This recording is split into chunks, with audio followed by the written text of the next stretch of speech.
Good morning boys.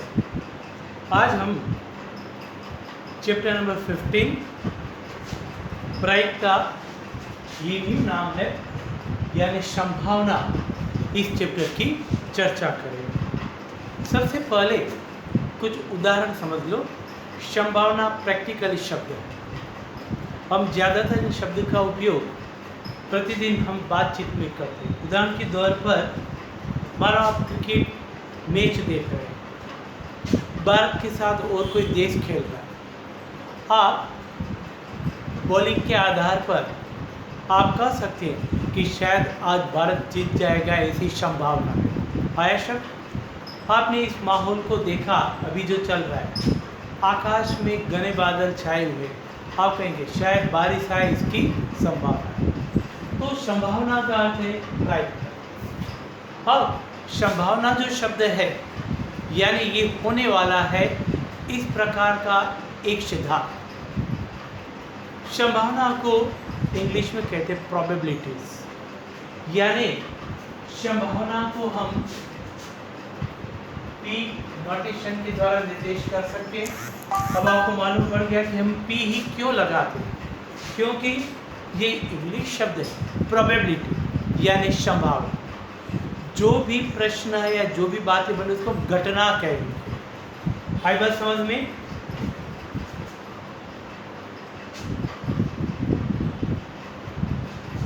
मानो कोई भी घटना है, उस घटना को मैं भिन्न भिन्न कैपिटल अक्षर के द्वारा निर्देश करूं।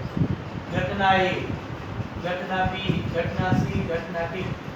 तो जब ये प्रश्न के रूप में हम हल करेंगे तो पूरी घटना को हम लिखेंगे P A, P B, P C और पी डी। समझ में आया?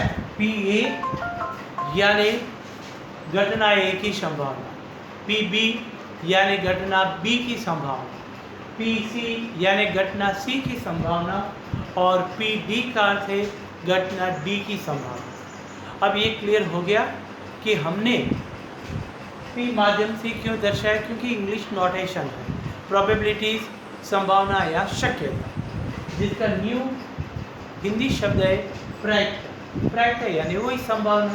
तो अब कोई भी घटना हो, इसकी संभावना यदि ढूंढना हो तो देखो किस तरह हम सूत्र के आधार पर भिन्न भिन्न घटनाओं का हल ज्ञात करेंगे।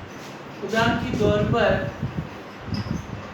मैंने लिखा पी ए, कोई भी घटना, इसको हम कहेंगे ए की संभावना। घटना ए की संभावना बराबर है, हम सूत्र लिखेंगे प्राप्त परिणाम,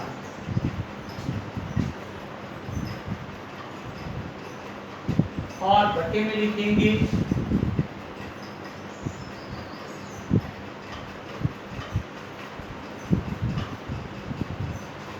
कुल परिणाम। आया समझ में? पी ए बराबर प्राप्त परिणाम और बटे में लिखेंगे कुल परिणाम। हम इसको संक्षिप्त में यूं भी लिख सकते हैं, जहां में एन का अर्थ है प्राप्त परिणाम और एन का अर्थ है कुल परिणाम। एक छोटा सा उदाहरण है,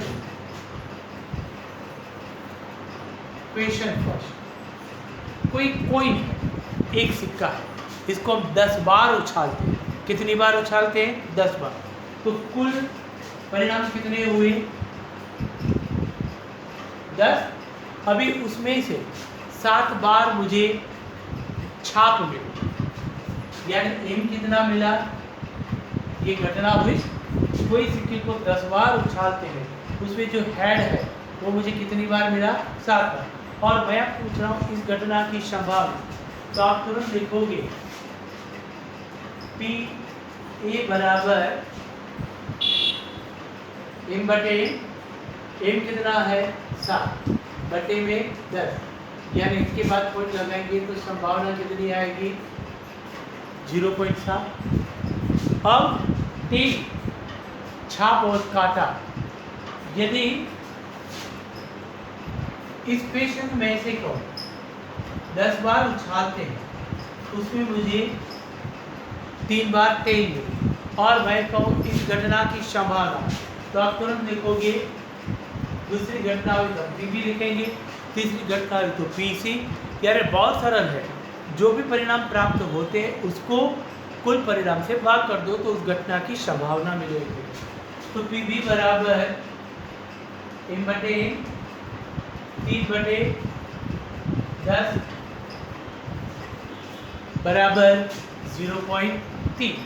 तो अब देख रहे हैं मैंने दोनों जो उत्तर निकाले, दोनों जो उत्तर है वह हमेशा एक से कम आया।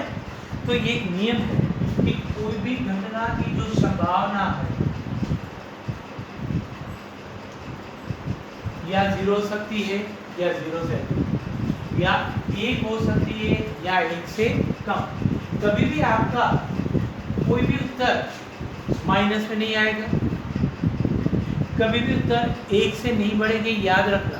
कभी भी उत्तर 1.1 या 2.8 ऐसे नहीं आएगा।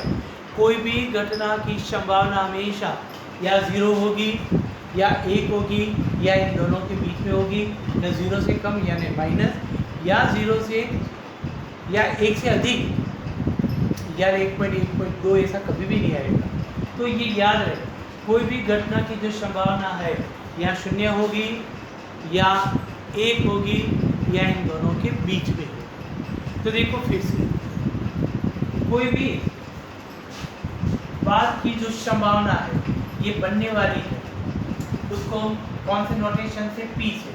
यदि पहली घटना है तो A से, दूसरी घटना है तो B से, तीसरी घटना है तो C और चौथी घटना है तो D। यानी हमेशा हम कैपिटल लेटर्स ABCD के संकेत के द्वारा P बार लिखकर A को पढ़ेंगे। A की संभावना, B की संभावना, C की संभावना, D की संभावना।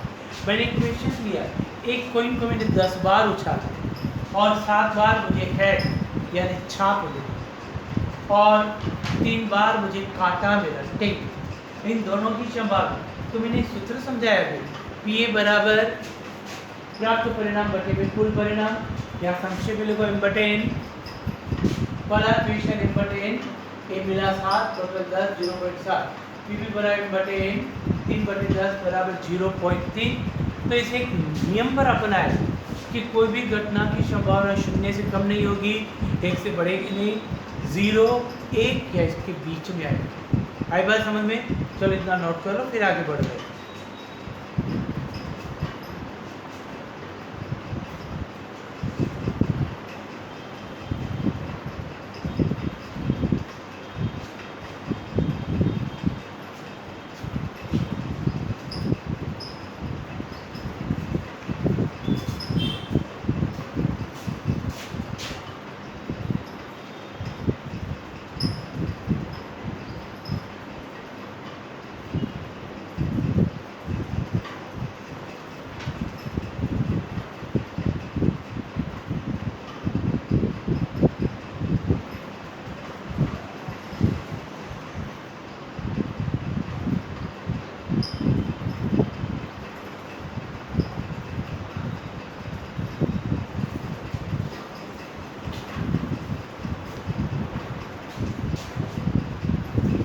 जो मैंने अच्छी तरह नोट कर लिया, समझ में आ गया।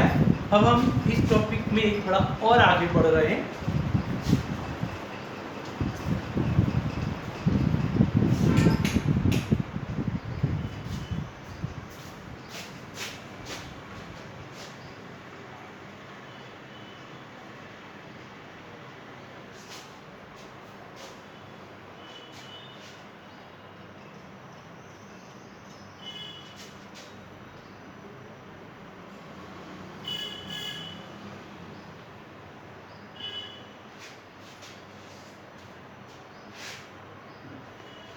इक्वेशंस, मानो कोई एक घटना में सिक्के को मैं 1000 बार उछालता हूँ। एक सिक्के को कितनी बार उछाल रहे हैं? 1000। हमारे पास सूत्र क्या है? PA बराबर एक सिक्के को 1000 बार उछालते हैं तो कुछ तो परिणाम मिलेगा। हेड यानी चित्र और टेल यानी काटा। तो उसमें दिया गया है कि इस घटना में जो चित्र है वह मिल रहा है 455 बार। कितनी बार? करेक्ट, 455 बार। दूसरी घटना में जब एम को 1000 बार उछालते हैं तब काटा जो है वह मिल रहा है 545 बार। और मैं आपसे पूछूं कि इन दोनों घटना की संभावना ज्ञात कीजिए। आप सूत्र जानते हैं, यदि शब्द में लिखना चाहे तो पीए बराबर, ये फर्स्ट क्वेश्चन, पीए बराबर प्राप्त परिणाम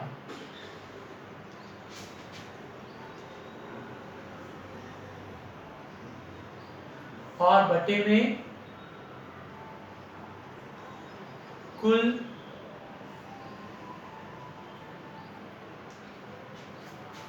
पहले घटना में परिणाम कितने हैं प्राप्त? 455 और कुल परिणाम कितने हैं? 1000। जितने शून्य इतनी संख्या के बाद दशमलव आएगा पीछे से 1 2 3, तो हम लिखेंगे 1 2 3, यानी उत्तर आएगा 0.455। यह घटना एक की संभावना कि कितनी बार चित्र मिल रहा है। सेकंड क्वेश्चन, यानी घटना बी, हम लिखेंगे पीबी। आप संक्षिप्त में भी लिख सकते हैं एम बटे एन।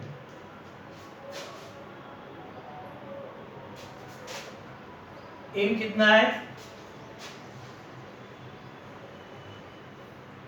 और एन कितना है? 1000। 3 शून्य, तो 3 शून्य के बाद हम पॉइंट लगाएंगे।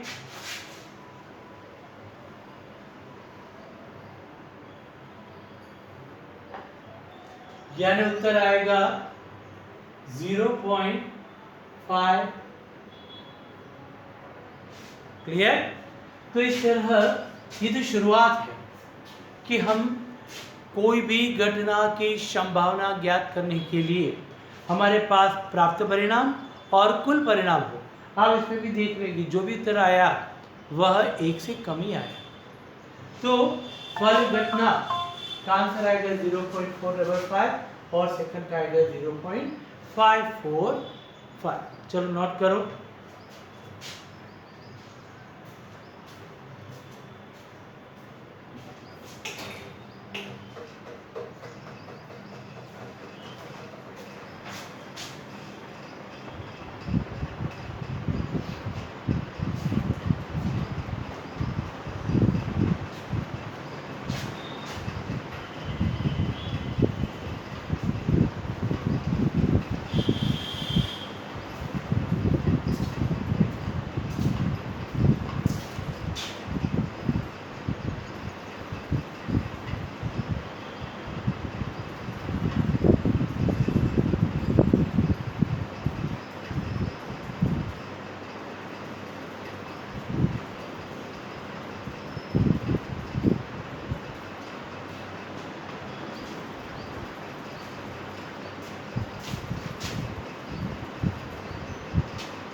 चलो ये समझ में आ गया। अभी इस पर आधारित मैं HW की इक्वेशन लिख रहा हूँ। पेज नंबर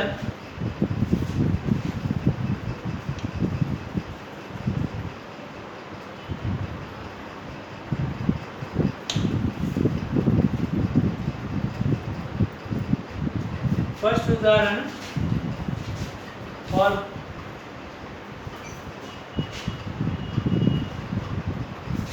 327 पेज पर